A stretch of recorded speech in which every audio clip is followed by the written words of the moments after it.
ہمارے معاشرے میں نا تیزی سے نفرت کا فروغ ہوا ہے۔ پتہ ہے اسلام نے غیبت سے کیوں منع کیا ہے؟ غیبت کا معنی یہ نہیں ہے کہ کسی بندے میں کوئی عیب نہیں پایا جاتا تھا تو آپ نے وہ بیان کر دیا، یہ غیبت نہیں، یہ تو بہتان ہے۔ کسی میں کوئی عیب نہ پایا جائے تو وہ بیان کرنا وہ غیبت نہیں، وہ تو بہتان ہے۔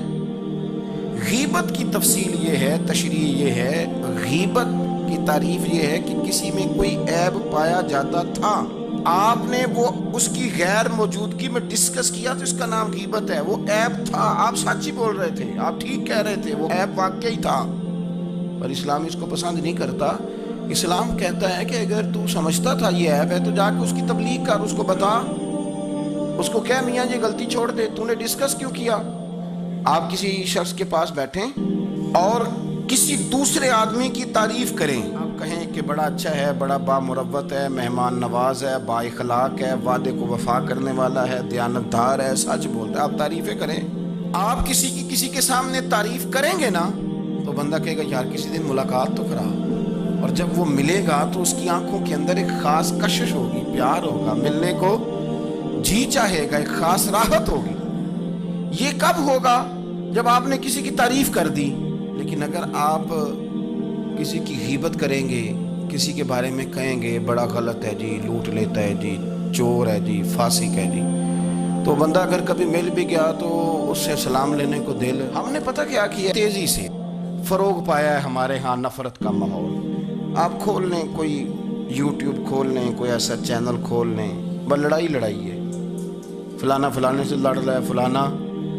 مذہبی لوگوں کی میں منت کرتا ہوں کہ خدا را دین کو اس طرح کا ماحول تو نہ آپ دیں کہ لوگ کہیں کہ ان میں کوئی شے ہی نہیں، فلانا فلانے کا جواب دے رہا ہے، فلانا فلانے کا، اور بازاری زبان استعمال کی جا رہی ہے۔ اور ٹھیک ہے، مسلمات جو طے تھے لوگوں نے تو ان کو بھی چھیڑنا شروع کر دیا، اور تضحیق کی جاتی ہے، لفظ اس طرح کے اختیار کیے جاتے ہیں جو ویسے ہی وزادار آدمی بولنا پسند نہیں کرتے۔ کیا آپ اپنی شکل دکھا رہے ہیں کفر کو کہ یہاں نفرت ہی نفرت ہے، اور وہ باتیں جن کو بالکل چھیڑنا نہیں چاہیے تھا ان پر بھی آپ کلام کرتے ہیں۔ آپ نے کوئی چیز نہیں چھوڑی، اس پر آپ نے بحث نہ کی ہو، الجھایا نہ ہو، میلہ لگا دیا، اللہ جانے کوئی کیا بول رہا ہے۔ دعوت دین کون دے گا؟ پیغام حق کون سنائے گا؟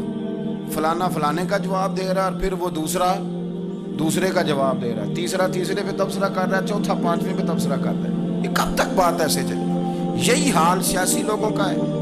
میرے ملک کا جو نوجوان اب بڑا ہو رہا ہے نا، میں بڑی ذمہ داری سے بتا رہا ہوں، وہ جیسے ہی بڑا ہوتا ہے تو وہ سمجھتا ہے میں ڈاکوؤں کے ملک میں پیدا ہوا ہوں، وہ سمجھتا ہے یہ شاید چوروں کی دھرتی ہے، وہ سمجھتا ہے شاید یہاں سب دھوکے باز ہیں۔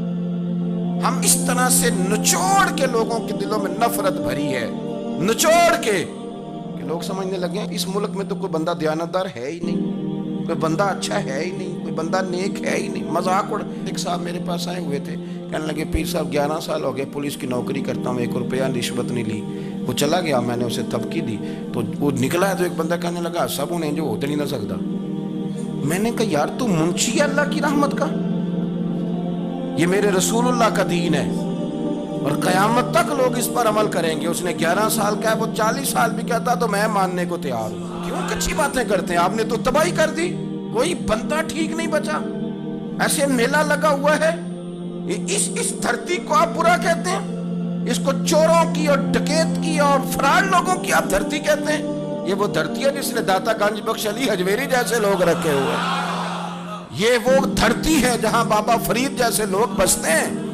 کیا بات کرتے ہیں صاحب، یہ اتنے بزرگ ترین لوگ یہاں بستے ہیں اور آپ کیا بات کرتے ہیں؟ دیکھیں، میں بالکل ہی غیر سیاسی اور غیر جانبدار رہتا ہوں ملکی معاملات میں، لیکن جس شخص نے پاکستان کو ایٹمی قوت بنانے کے لیے، اب تو بڑی عمارت ہو گئی ہے، غربت میں جس بندے نے کام شروع کیا تھا کہ ایٹمی طاقت بن جائے، اس نے کوئی کام کیا کہ نہیں کیا؟ آپ کو پاورفل بنایا کہ نہیں بنایا؟ کبھی تبصرہ ہوتا ہے اس پر بھی؟ ہمیں لاکھ اختلاف صحیح، ہم بھی بات کرتے ہیں مخالفت میں، لیکن تباہی نہیں اتار دی ہم نے، توہین کر کے، نفرت پھیلا کے۔ اس سے پہلے جو حکومت گئی، ایسا نہیں ہے کہ انہوں نے کوئی کام بھی ایسا نہیں جو اچھا نہ کیا ہو، ایسا نہیں ہے۔ میں ملک بھر میں سفر کرتا رہتا ہوں، میں دیکھتا ہوں بہت ساری جگہیں ایسی ہیں، بہت سارے دیہات ایسے ہیں جس میں بڑے بڑے شاندار روڈ بنائے گئے، کام کیا گیا۔ ان کی 99 خامیاں اپنی جگہ پر، خوبی کا بھی تو ذکر کریں۔ یہی حال اس گورنمنٹ کا ہو رہا ہے،